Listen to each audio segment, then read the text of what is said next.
Gülümse. Batar mıydı güneş bakınca gözlerine? Geceler güler yıldızları görünce. Hüznün çöker hüznüme bir an seni göremeyince.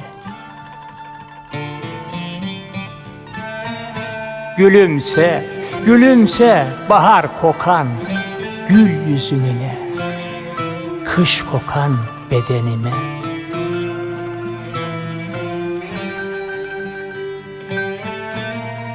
Uçuşurken bulutlar ufuklarına, bürünür geceler karanlıklarına.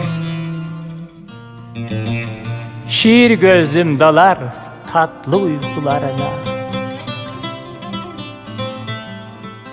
Günaydın sevgilim, günaydın, hayırlı sabahlarına.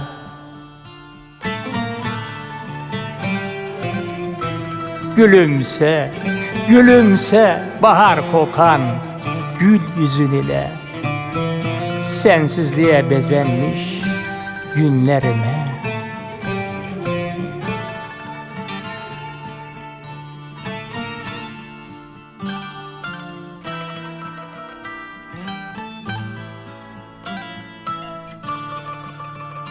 Doğmadan güneş dağıtır şafaklarını, uçuşur turnalar sabah süzerken allarını. Mevsimler döker vakti gelmeden yapraklarını.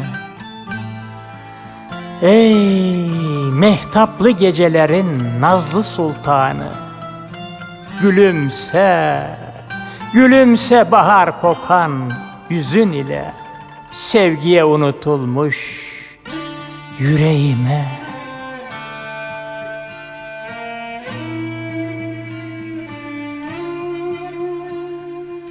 Mehtap kemer taze belinde,